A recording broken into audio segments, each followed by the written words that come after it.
This is Houston, a city of endless economic growth, towering skyscrapers, and a worldwide reputation for doing everything on a massive scale. It is the fourth largest city in the United States, an absolute powerhouse of the energy industry, and a place where the American dream of unlimited space seems to have been fully realized.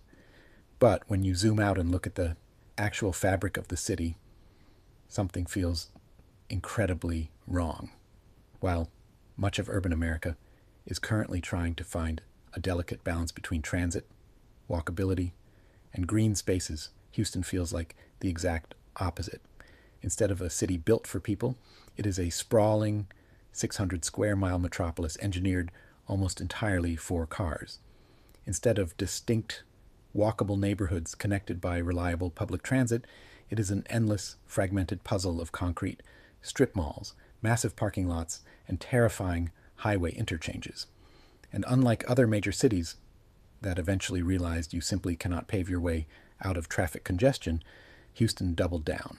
In fact, it is home to the Katy Freeway, a 26-lane monster that holds the unquestioned title of the widest highway in the world.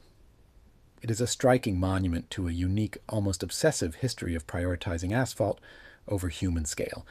So, how did one of America's most important cities end up like this? Why does it stand out as the ultimate, undeniable textbook example of catastrophic urban sprawl? And what happens to the people living inside a machine designed only for vehicles?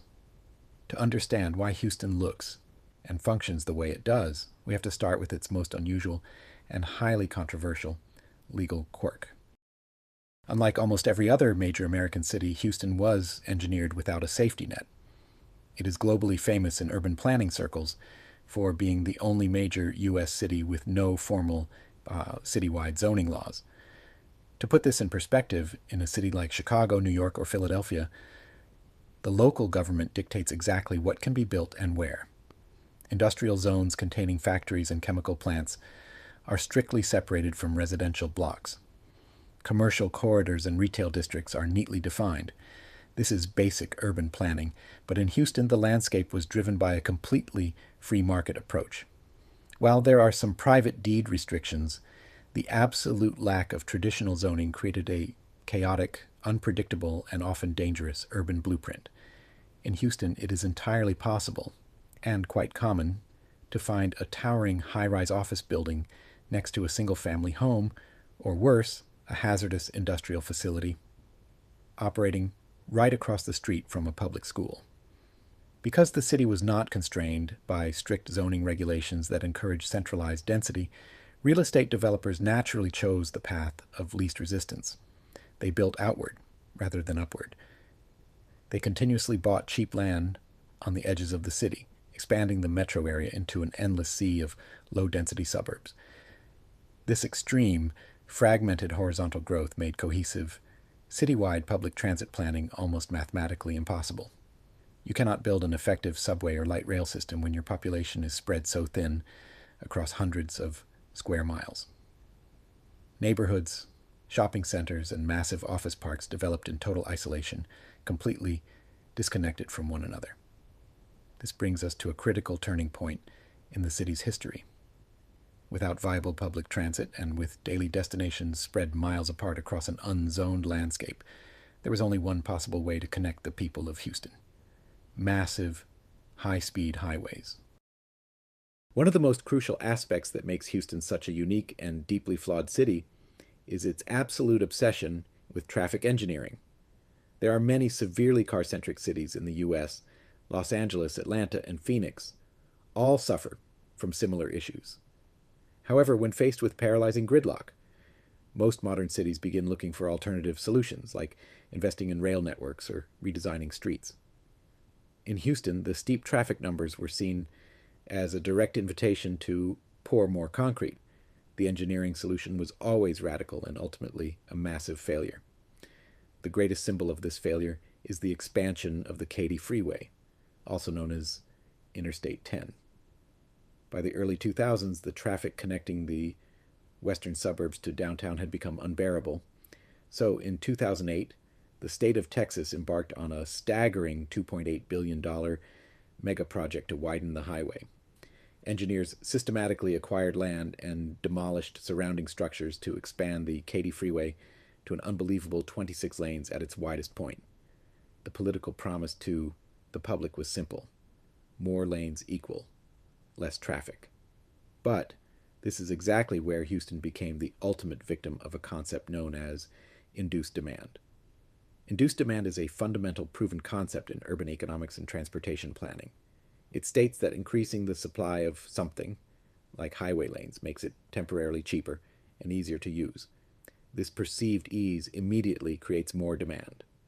People who previously avoided the highway, took different routes, or traveled at different times suddenly all rush to use the shiny new lanes. Furthermore, developers build even more distant suburbs because the highway initially makes the commute seem viable. The result: just a few short years after the $2.8 billion expansion was completed, commute times on the Katy Freeway actually increased. Studies showed morning commute times jumped by 30%, and evening commute times skyrocketed by 55%. They destroyed local neighborhoods and spent billions of taxpayer dollars to build the widest road on Earth, and the traffic actually got worse, and the Katy Freeway is just one piece of the puzzle. Houston is encircled by massive ring roads, Loop 610, Beltway 8, and the ever-expanding Grand Parkway. Each new loop pushes the sprawl further into the Texas prairie, repeating the exact same cycle of congestion. Compare this purely vehicular approach to a more transit-aware city. While a city like Boston, San Francisco, or even parts of Chicago builds infrastructure to move human beings efficiently, Houston built infrastructure to store empty metal boxes. Because of the complete lack of zoning and extreme forced car dependency, the city of Houston enforced incredibly strict minimum parking requirements for decades. This meant that for every new apartment, building, restaurant, church, or office tower, developers were legally mandated to surround them with massive parking lots, regardless of whether that much parking was actually needed. This specific policy effectively wiped out any remaining human scale in the city. You cannot easily walk to a grocery store or grab a coffee in Houston if you have to cross a massive boiling asphalt parking lot just to reach the sidewalk. And when you do reach the street, you are rarely met with a safe, walkable boulevard. Instead, you are confronted with what urban planners call a stroad. A stroad is a dangerous, highly inefficient hybrid between a street, which is meant to be a complex environment, and a road, which is a high-speed connection between two places. Houston is the undisputed king of the stroad. These multi-lane monstrosities feature high-speed traffic, flying past unsignalized driveways, strip malls, and unprotected sidewalks, making walking or cycling not just unpleasant, but statistically deadly. Furthermore, this endless sea of asphalt creates a severe urban heat island effect. Houston is already located in a hot, humid subtropical climate, but by paving over thousands of square miles with dark asphalt and concrete, the city traps and radiates the sun's heat. During the summer, the temperature in Houston's concrete centers can be significantly higher than in the surrounding rural areas, making the simple act of being outside unbearable. The city is largely made up of this kind of horizontal heat-trapping density, which most American urbanists consider the absolute worst kind of sprawl. The city feels incredibly vast and endless, yet entirely inaccessible and isolating without the key of a private vehicle. But Houston's stubborn, car-obsessed design is not just inconvenient, isolating, or bad for traffic.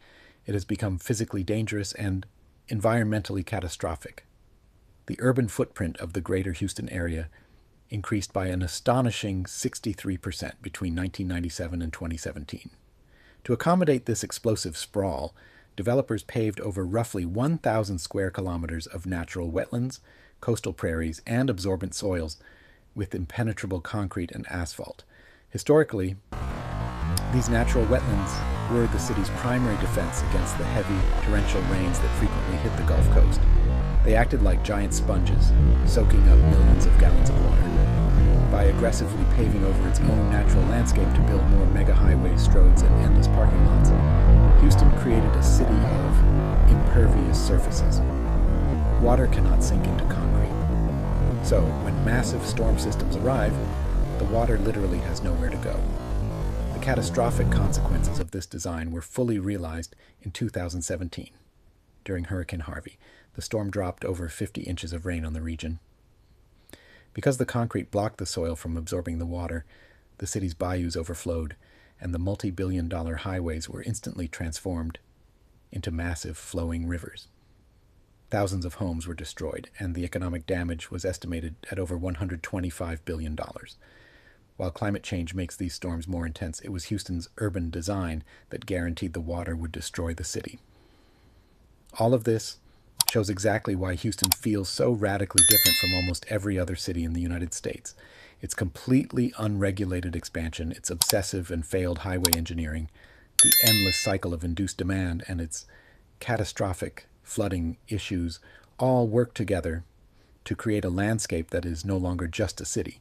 It is a cautionary tale. It is a glaring warning to urban planners and citizens everywhere. As American cities are forced to confront a future that demands sustainability, walkability, and economic resilience, Houston's concrete landscape asks a critical, unavoidable